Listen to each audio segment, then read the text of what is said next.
Hello guys, welcome to the fourth session. In this session we'll be discussing about the construction of ellipse by using Foci method or ARCS of circles method. Both are same, Foci method or ARCS of methods. In these cases what happens is that sometimes the question will be directly major axis and minor axis.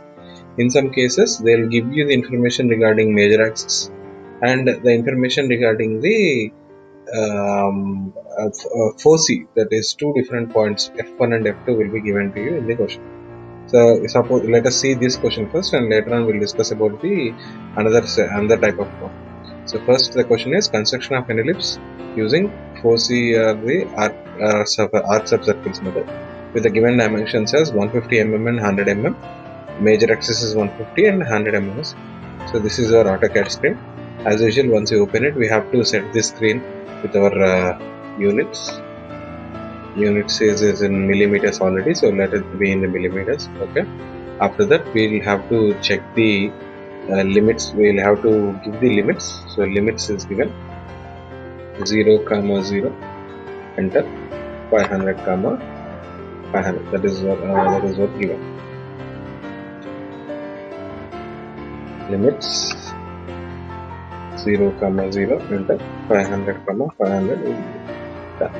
As usual, we'll draw the major axis and minor axis as per the question. So first major axis is 150 mm. So let me take the horizontal line. Horizontal line, it's not coming straight. So F8 should be on. That is ortho should be on. So ortho is being on by using F8, or we can directly press by the mouse. I'm pressing it on the mouse, and by dragging it, I'm pressing it 150 and press enter. So with this, the 150 mm line. Now I'm using my mouse wheel to zoom it. In this way, finished. Escape. Now let me draw a vertical line like this. It is how much? As per the given question, it is 100 mm. So this is 100 mm. 100 mm. Finished. Now take this midpoint and keep it in the midpoint. Yes, midpoint to midpoint. So now your major axis and minor axis is finished.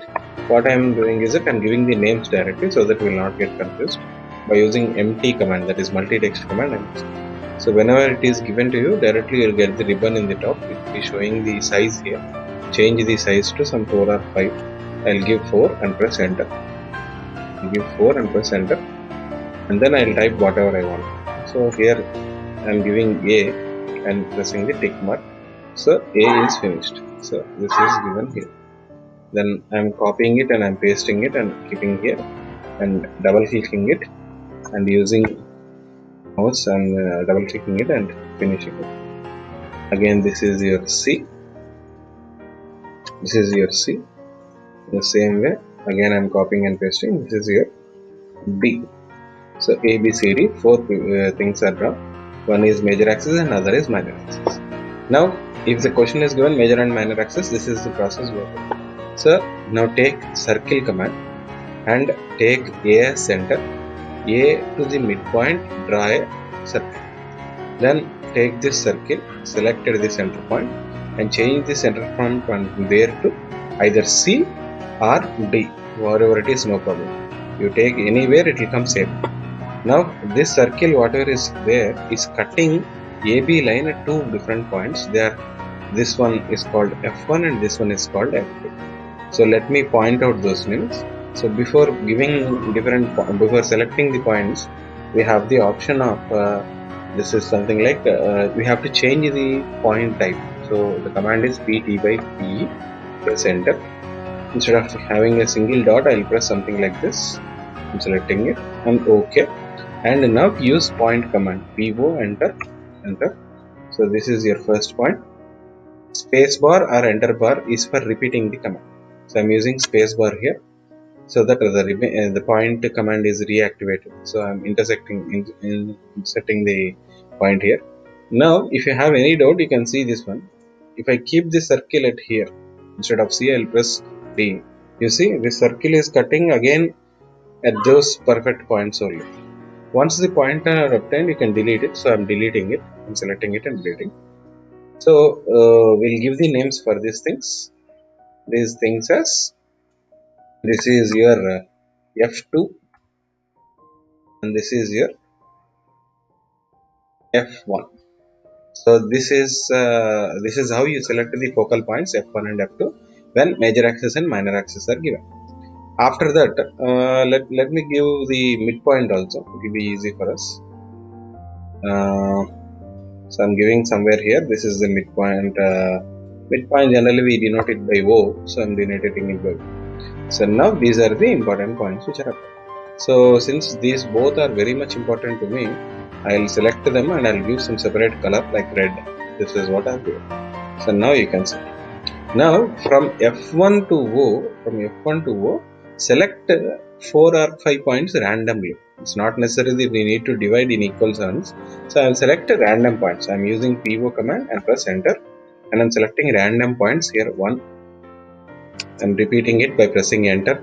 Second point, third point, fourth point. If you see carefully, I have not even used divide command. I have used just point command and selected randomly on this one. Give the names for them. I'm just copying it and pasting it. So Control C, Control V I'm using for copying these name commands.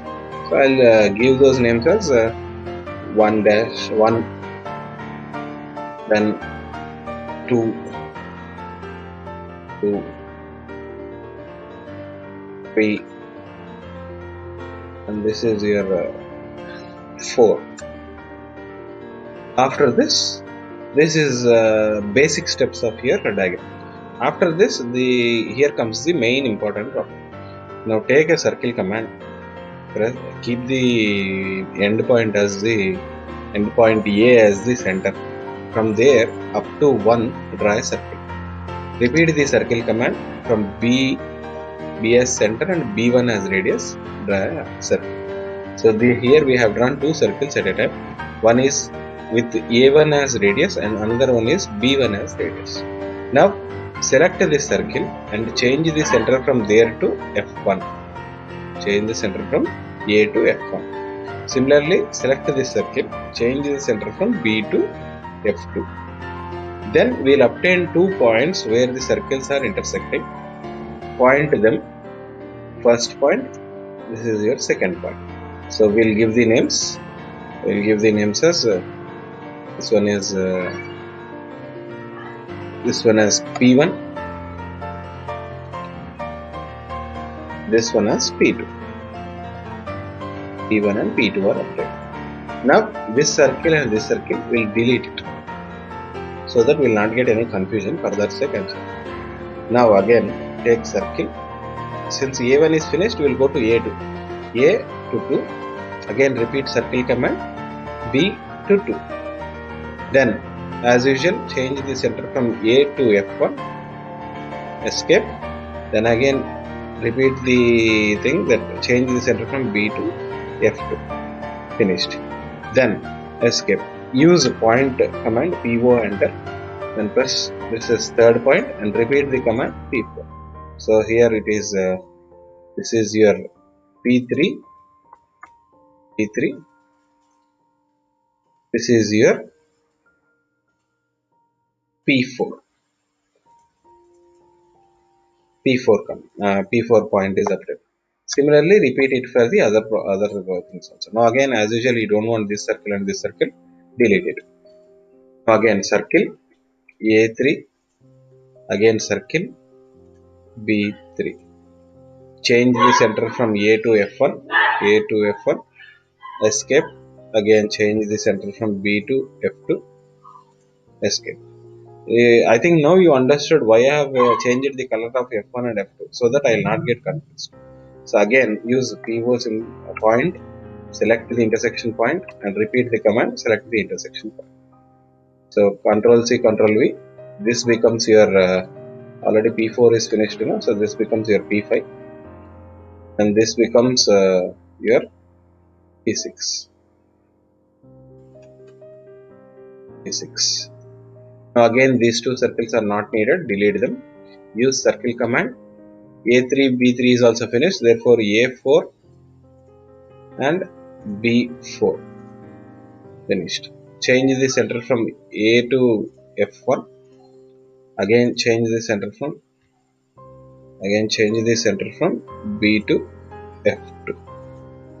Now you'll again, it's not changed, B to F2. Now if you see, you'll get again 2 points where PO enter. So this is your final set of points. This is P7, P8, 8. Finished. Again these circles are not needed for us, so delete them.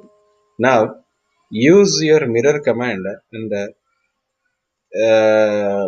repeat these points in the opposite direction. That is, escape, mirror command, select objects, we'll select the top 4 points, P1, P2, P3, P4, P5, P6, P7, P8, and press enter, and use minor axis as your these things, that is axis of the mirror, and press erase source objects no, then these are the points obtained. So you can rename them as P7 dash, P8, P5 dash, P3 dash, P1 dash. In this way you can rename them. So now once this is finished, then what you can do is that you can use spline command. This is the spline command. You can go for the spline fit command and select A, P1, P3, P5, P7. C should be selected. When you are selecting this, see that it is not perpendicular and it is selecting the end points. End point means it will be like a green square. And then P7, P7 dash, P5 dash, P3 dash, P1 dash. Again, end point of the major axis, that is B. Then P2, P4, P6, P8, and D, P8, P6, P4, P2, and here don't directly join it, use the close which is there in the command bar. This is the close, we can press the close and then we can have the this. Once this is finished, what you can do, you can select the curve, whatever is applied, give separate color, something like yellow I am giving here, and you can give the line weight also, something like I'll give some 35. It is not visible, line weight is not visible to me. For making it visible, I have to press line weight display on. So this is on.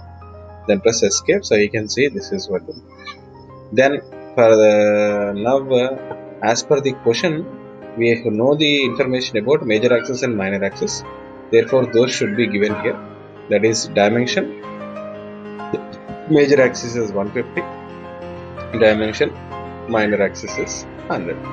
So this is about your arcs of circles method, Foci method. And if you want, you can write the information, that is empty. Yes, write down here, that is change some height to 4 or 5 depending upon your requirement, enter, and write the information that whatever it is there here, I can copy it directly and paste it, and copy everything. Control C, and I'll paste it here. Close text editor. You can see it is not looking nice, so I can keep the arrow mark and I can drag it like this so that it will come perfectly. Zoom extents I can use. It's coming very big, you can see the points are coming very big. What I can do is that I can type P, T, Y, P, E, enter. Here instead of 5, change it to some 3. Change it to some 3 and press OK. See, everything is coming perfectly. Here you can edit if you want, whatever the unnecessary lines are there, you can delete it. You can delete it and you can have these things perfectly right. Major axis and minor axis. So this is the way how you draw the arcs of circles method when AB and CD, that is major axis and minor axis, both are given. In the next problem, I will tell you how the major axis and Foci points will be given. Then what